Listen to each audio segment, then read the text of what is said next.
Within the depths of our feelings lies the seed of creation. Feeling is the Secret, by Neville Goddard. Of making many books there is no end. Ecclesiastes, chapter 12, verse 12. He that would perfect himself in any art whatsoever, let him betake himself to the reading of some sure and certain work upon his art many times over. For to read many books upon your art produceth confusion rather than learning. Old saying. Forward. This book is concerned with the art of realizing your desire. It gives you an account of the mechanism used in the production of the visible world. It is a small book but not slight.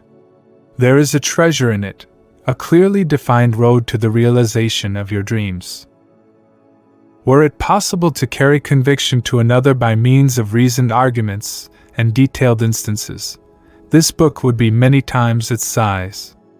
It is seldom possible, however, to do so by means of written statements or arguments, since to the suspended judgment it always seems plausible to say that the author was dishonest or deluded, and therefore his evidence was tainted. Consequently, I have purposely omitted all arguments and testimonials, and simply challenged the open-minded reader to practice the law of consciousness as revealed in this book.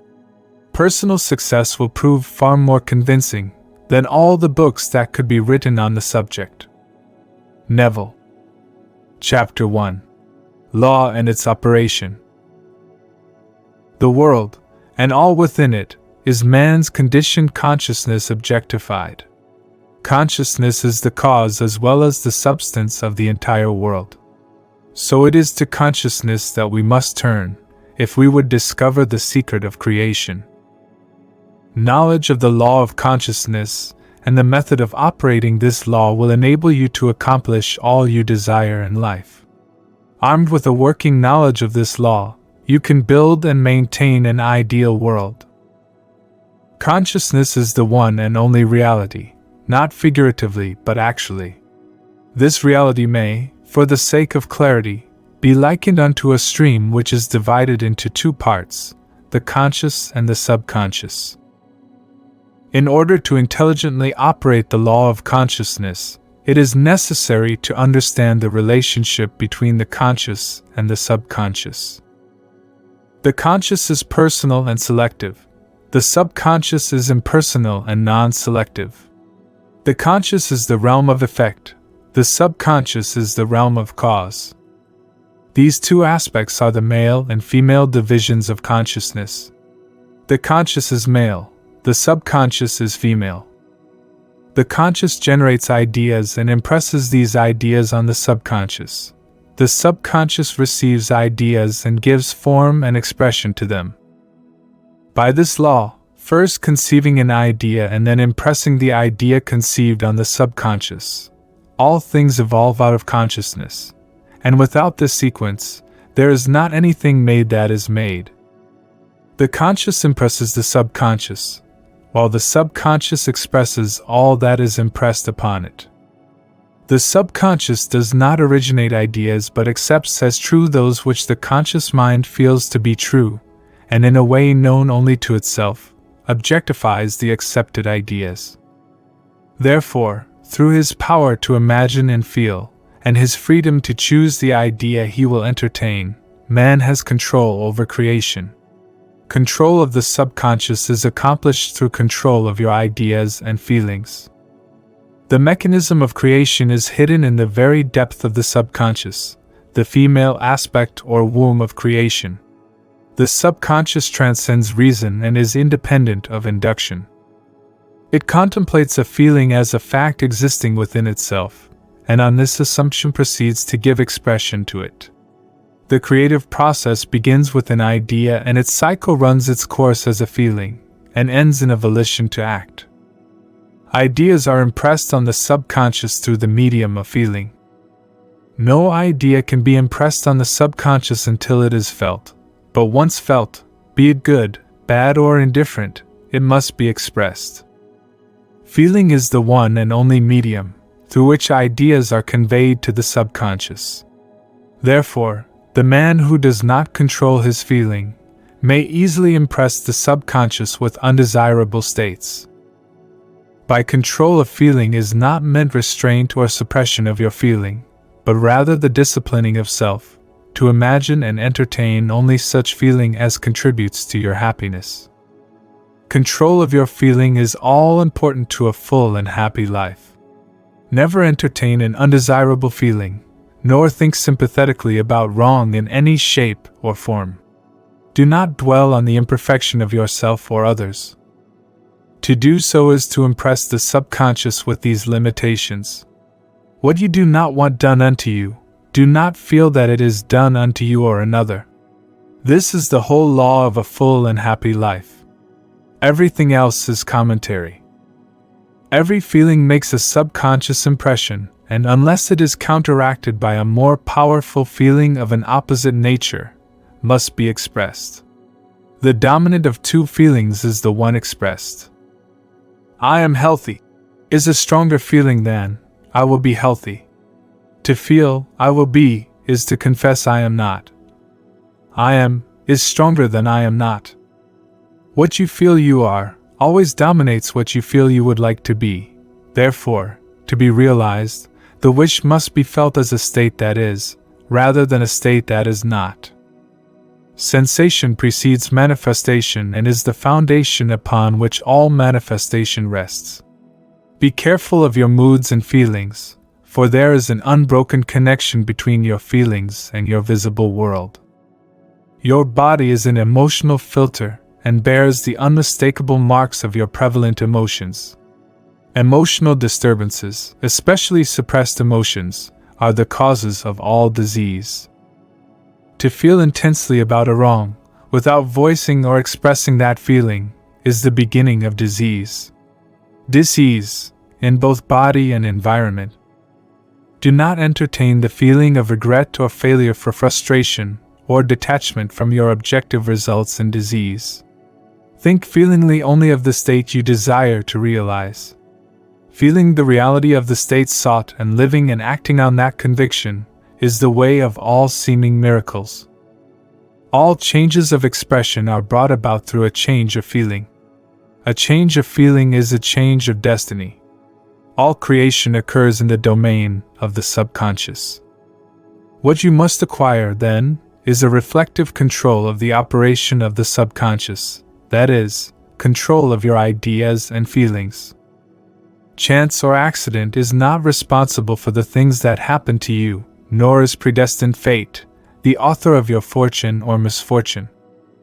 Your subconscious impressions determine the conditions of your world. The subconscious is not selective, it is impersonal and no respecter of persons. The subconscious is not concerned with the truth or falsity of your feeling. It always accepts as true that which you feel to be true. Feeling is the assent of the subconscious to the truth of that which is declared to be true. Because of this quality of the subconscious, there is nothing impossible to man. Whatever the mind of man can conceive and feel as true, the subconscious can and must objectify. Your feelings create the pattern from which your world is fashioned, and a change of feeling is a change of pattern. The subconscious never fails to express that which has been impressed upon it. The moment it receives an impression, it begins to work out the ways of its expression. It accepts the feeling impressed upon it, your feeling, as a fact existing within itself, and immediately sets about to produce in the outer or objective world the exact likeness of that feeling. The subconscious never alters the accepted beliefs of man. It outpictures them to the last detail whether or not they are beneficial. To impress the subconscious with the desirable state, you must assume the feeling that would be yours, had you already realized your wish. In defining your objective, you must be concerned only with the objective itself. The manner of expression or the difficulties involved are not to be considered by you. To think feelingly on any state impresses it on the subconscious. Therefore, if you dwell on difficulties, barriers, or delay, the subconscious, by its very non-selective nature, accepts the feeling of difficulties and obstacles as your request, and proceeds to produce them in your outer world. The subconscious is the womb of creation. It receives the idea unto itself through the feelings of man. It never changes the idea received, but always gives it form. Hence, the subconscious outpictures the idea in the image and likeness of the feeling received. To feel a state as hopeless or impossible is to impress the subconscious with the idea of failure. Although the subconscious faithfully serves man, it must not be inferred that the relation is that of a servant to a master, as was anciently conceived. The ancient prophets called it the slave and servant of man. St. Paul personified it as a woman, and said, "The woman should be subject to man in everything."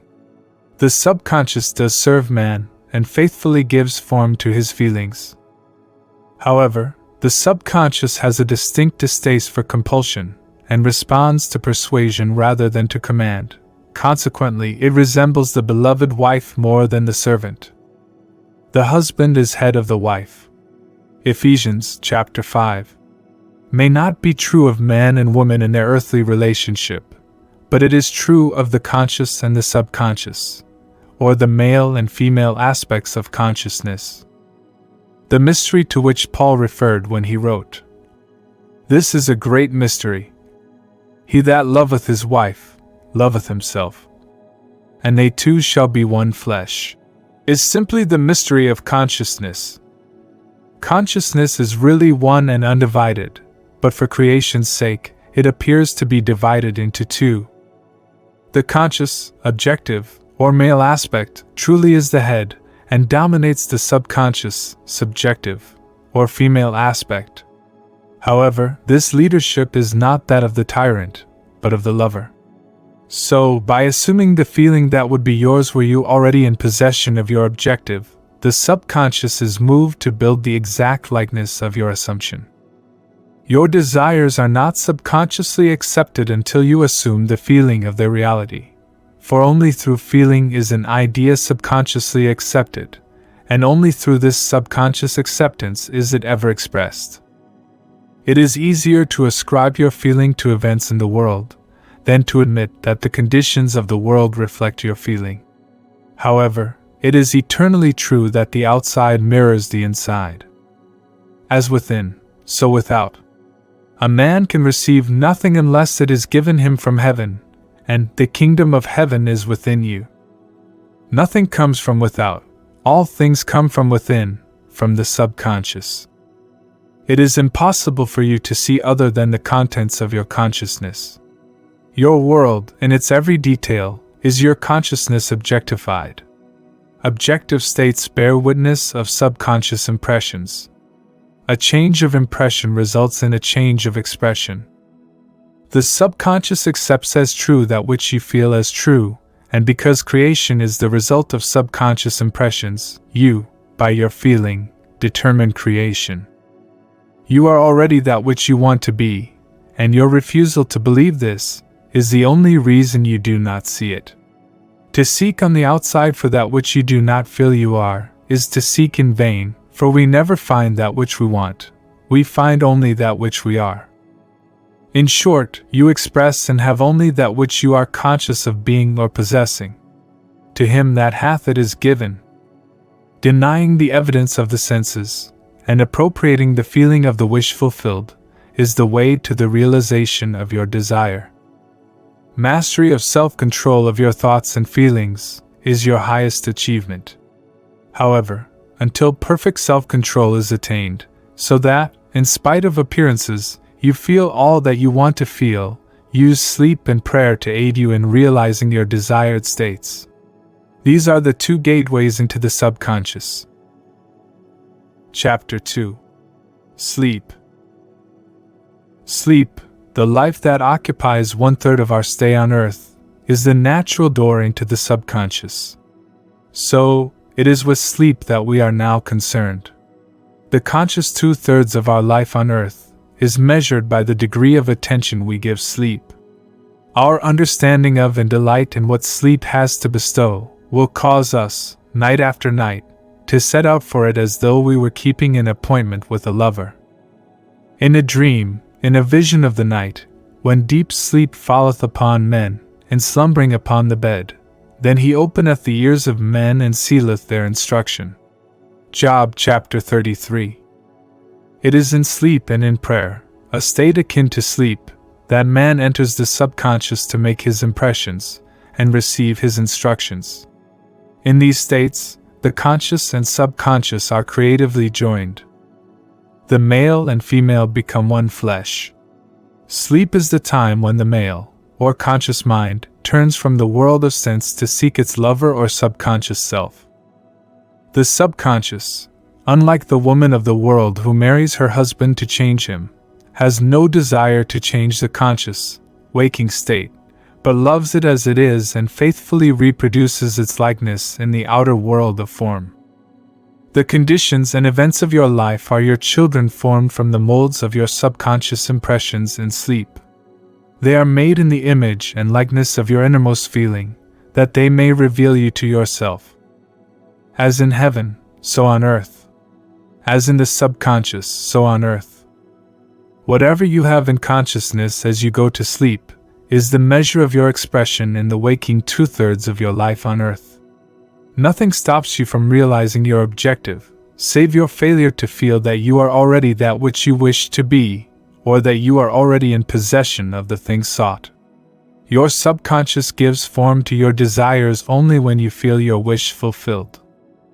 The unconsciousness of sleep is the normal state of the subconscious. Because all things come from within yourself, and your conception of yourself determines that which comes, you should always feel the wish fulfilled before you drop off to sleep. You never draw out of the deep of yourself that which you want. You always draw that which you are, and you are that which you feel yourself to be, as well as that which you feel as true of others. To be realized, then, the wish must be resolved into the feeling of being or having or witnessing the state sought. This is accomplished by assuming the feeling of the wish fulfilled. The feeling which comes in response to the question, "How would I feel were my wish realized?" is the feeling which should monopolize and immobilize your attention as you relax into sleep. You must be in the consciousness of being or having, that which you want to be or to have, before you drop off to sleep. Once asleep, man has no freedom of choice. His entire slumber is dominated by his last waking concept of self. It follows, therefore, that he should always assume the feeling of accomplishment and satisfaction before he retires in sleep. Come before me, with singing and thanksgiving. Enter into his gates with thanksgiving, and into his courts with praise. Your mood prior to sleep defines your state of consciousness, as you enter into the presence of your everlasting lover, the subconscious. She sees you exactly as you feel yourself to be. If, as you prepare for sleep, you assume and maintain the consciousness of success by feeling, "I am successful," you must be successful. Lie flat on your back, with your head on a level with your body. Feel as you would, were you in possession of your wish, and quietly relax into unconsciousness. He that keepeth Israel shall neither slumber nor sleep. Nevertheless, he giveth his beloved sleep. The subconscious never sleeps. Sleep is the door through which the conscious waking mind passes to be creatively joined to the subconscious. Sleep conceals the creative act, while the objective world reveals it. In sleep, man impresses the subconscious with his conception of himself. What more beautiful description of this romance of the conscious and subconscious is there than that told in the Song of Solomon? By night on my bed I sought him whom my soul loveth. I found him whom my soul loveth. I held him and I not let him go, until I had brought him into my mother's house, and into the chamber of her that conceived me. Preparing to sleep, you feel yourself into the state of the answered wish, and then relax into unconsciousness. Your realized wish is he whom you seek. By night, on your bed, you seek the feeling of the wish fulfilled, that you may take it with you into the chamber of her that conceived you, into sleep, or the subconscious which gave you form, that this wish also may be given expression. This is the way to discover and conduct your wishes into the subconscious. Feel yourself in the state of the realized wish and quietly drop off to sleep. Night after night, you should assume the feeling of being, having and witnessing that which you seek to be, possess and see manifested. Never go to sleep feeling discouraged or dissatisfied. Never sleep in the consciousness of failure. Your subconscious, whose natural state is sleep, sees you as you believe yourself to be, and whether it be good, bad or indifferent, the subconscious will faithfully embody your belief. As you feel, so do you impress her, and she, the perfect lover, gives form to these impressions and outpictures them as the children of her beloved. Thou art all fair, my love, there is no spot in thee, is the attitude of mind to adopt before dropping off to sleep.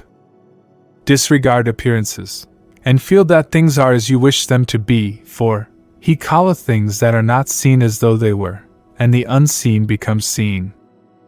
To assume the feeling of satisfaction is to call conditions into being, which will mirror satisfaction. Signs follow, they do not precede. Proof that you are will follow the consciousness that you are, it will not precede it. You are an eternal dreamer, dreaming non-eternal dreams. Your dreams take form as you assume the feeling of their reality.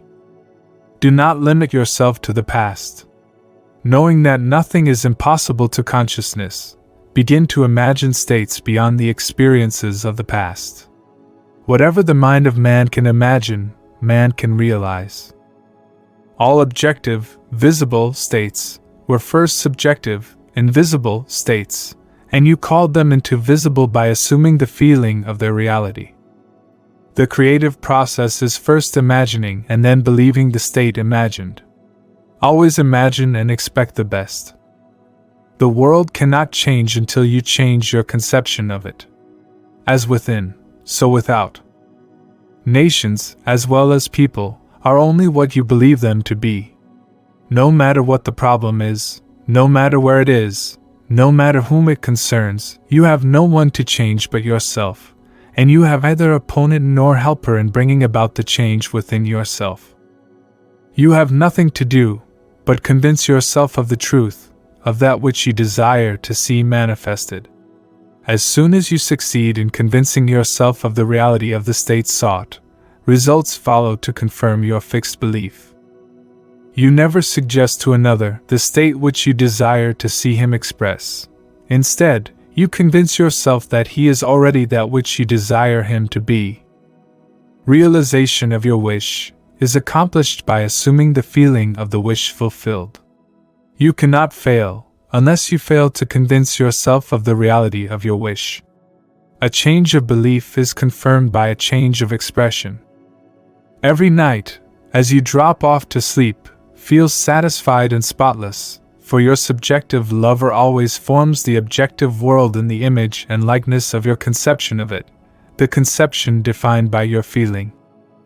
The waking 2/3 of your life on earth ever corroborates or bears witness to your subconscious impressions. The actions and events of the day are effects, they are not causes. Free will is only freedom of choice. Choose ye this day whom ye shall serve, is your freedom to choose the kind of mood you assume, but the expression of the mood is the secret of the subconscious. The subconscious receives impressions only through the feelings of man, and in a way known only to itself, gives these impressions form and expression. The actions of man are determined by his subconscious impressions. His illusion of free will, his belief in freedom of action, is but ignorance of the causes which make him act. He thinks himself free, because he has forgotten the link between himself and the event. Man awake is under compulsion to express his subconscious impressions. If in the past he unwisely impressed himself, then let him begin to change his thought and feeling, for only as he does so, will he change his world. Do not waste one moment in regret, for to think feelingly of the mistakes of the past is to reinfect yourself.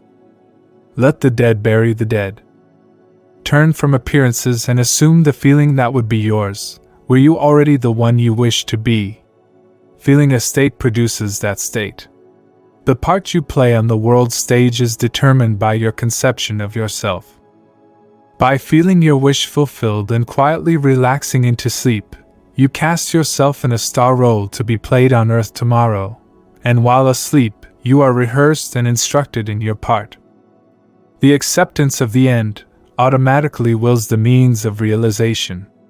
Make no mistake about this. If, as you prepare for sleep, you do not consciously feel yourself into the state of the answered wish, then you will take with you into the chamber of her who conceived you the sum total of the reactions and feelings of the waking day, and while asleep, you will be instructed in the manner in which they will be expressed tomorrow.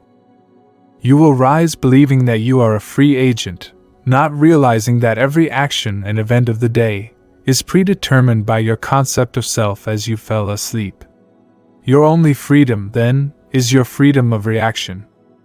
You are free to choose how you feel and react to the day's drama, but the drama, the actions, events and circumstances of the day, have already been determined.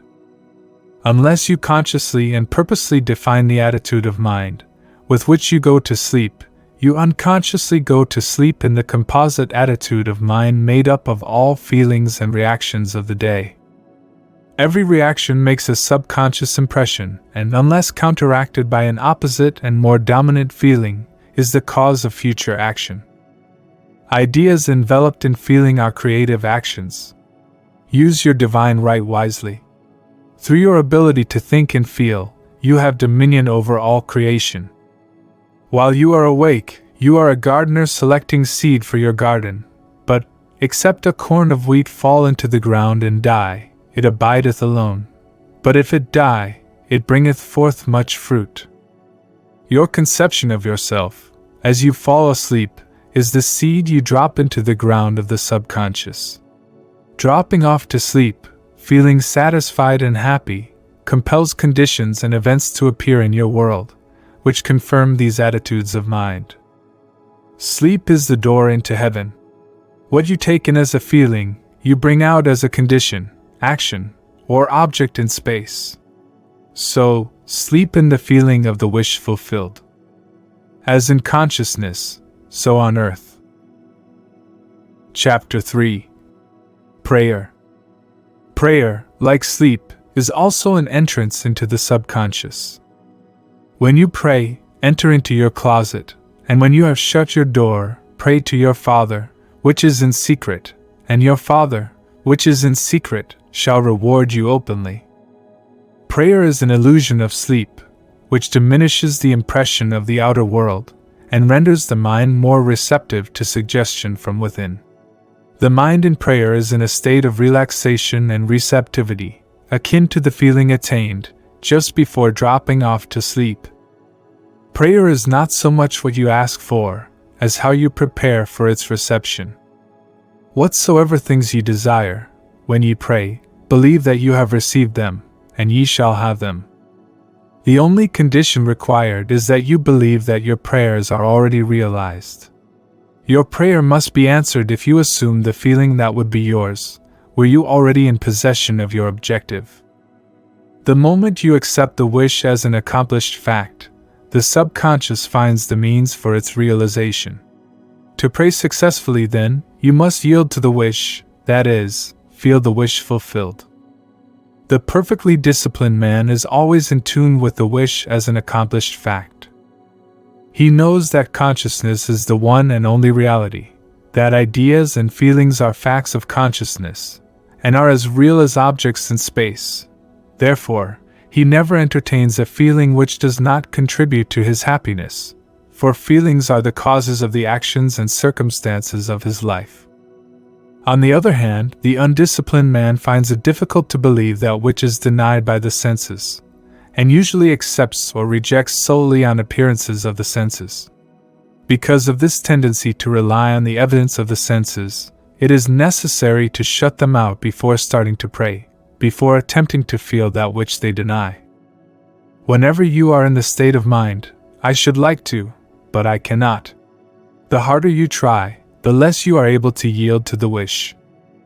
You never attract that which you want, but always attract that which you are conscious of being. Prayer is the art of assuming the feeling of being, and having that which you want. When the senses confirm the absence of your wish, all conscious effort to counteract this suggestion is futile and tends to intensify the suggestion. Prayer is the art of yielding to the wish, and not the forcing of the wish. Whenever your feeling is in conflict with your wish, feeling will be the victor. The dominant feeling invariably expresses itself. Prayer must be without effort. In attempting to fix an attitude of mind, which is denied by the senses, effort is fatal. To yield successfully to the wish as an accomplished fact, you must create a passive state, a kind of reverie or meditative reflection, similar to the feeling which precedes sleep. In such a relaxed state, the mind is turned from the objective world, and easily senses the reality of a subjective state. It is a state in which you are conscious and quite able to move or open your eyes, but have no desire to do so. An easy way to create this passive state is to relax in a comfortable chair or on a bed. If on a bed, lie flat on your back with your head on a level with your body. Close the eyes and imagine that you are sleepy. Feel, I am sleepy. So sleepy. So very sleepy. In a little while, a faraway feeling, accompanied by a general lassitude and loss of all desire to move, envelopes you. You feel a pleasant, comfortable rest and not inclined to alter your position, although under other circumstances, you would not be at all comfortable. When this passive state is reached, imagine that you have realized your wish, not how it was realized, but simply the wish fulfilled. Imagine in picture form what you desire to achieve in life. Then feel yourself as having already achieved it. Thoughts produce tiny little speech movements, which may be heard in the passive state of prayer, as pronouncements from without. However, this degree of passivity is not essential to the realization of your prayers. All that is necessary is to create a passive state and feel the wish fulfilled. All you can possibly need or desire is already yours. You need no helper to give it to you. It is yours now. Call your desires into being by imagining and feeling your wish fulfilled. As the end is accepted, you become totally indifferent as to possible failure, for acceptance of the end was the means to that end. When you emerge from the moment of prayer, it is as though you were shown the happy and successful end of a play, although you were not shown how that end was achieved. However, having witnessed the end, regardless of any anticlimactic sequence, you remain calm and secure in the knowledge that the end has been perfectly defined. Chapter 4. Spirit, Feeling. Not by might, nor by power, but by my Spirit, saith the Lord of hosts. Get into the spirit of the state desired by assuming the feeling that would be yours, were you already the one you want to be. As you capture the feeling of the state sought, you are relieved of all effort to make it so, for it is already so. There is a definite feeling associated with every idea in the mind of man. Capture the feeling associated with your realized wish, by assuming the feeling that would be yours, were you already in possession of the thing you desire, and your wish will objectify itself. Faith is feeling. According to your faith, feeling, be it unto you. You never attract that which you want, but always that which you are. As a man is, so does he see. To him that hath it shall be given, and to him that hath not, it shall be taken away.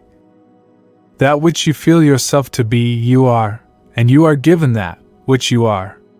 So assume the feeling that would be yours, were you already in possession of your wish, and your wish must be realized. So God created man in his own image, in the image of God created he him. Let this mind be in you, which was also in Christ Jesus, who being in the form of God, thought it not robbery to be equal with God. You are that which you believe yourself to be. Instead of believing in God, or in Jesus. Believe you are God, or you are Jesus. He that believeth on me, the works that I do shall he do also. Should be.